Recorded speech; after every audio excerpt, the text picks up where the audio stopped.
டீம்ல இருக்கிற சீனியர்ஸ் வந்து ஜாயின் பண்ணும்போது என்ன மாரி ஃபீலிங் இருக்கும்? ரோஹித் சர்மா ஆப்வியஸ்லி வராரு.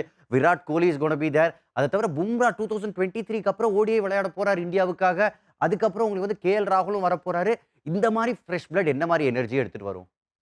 ஐ திங்க் பெரிய அளவில் ஒரு எனர்ஜி கொடுக்குங்க. ஏன்னா நீங்கள் ஒரு T20 ஃபார்மேட் எடுத்தோன்னா நம்ம அங்கே எப்போவுமே வந்து அந்த யங்கர் ஜென்ரேஷன் யங்கர் பிளேயர்ஸ் விளையாடுறதுன்றது இட்ஸ் வெரி காமனான ஒரு விஷயம். But when it comes to ODI cricket longer format அப்படின்னும் பொழுது உங்களுக்கு டெஃபினட்டாக அந்த எக்ஸ்பீரியன்ஸ் தேவை.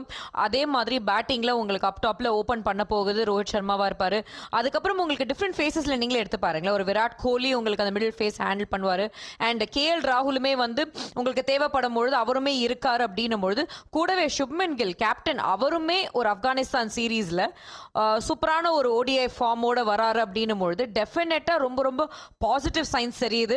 அண்ட் இன்னொரு நல்ல விஷயம் என்னன்னா நம்மளுடைய ஃபாஸ்ட் பவுலிங் அட்டாக்ல ஜஸ்பிரீத் பும்ரா லீட் பண்ண போறாரு அப்படின்றது கூடுதல் அட்வான்டேஜ் நம்ம இந்தியன் டீமுக்கு.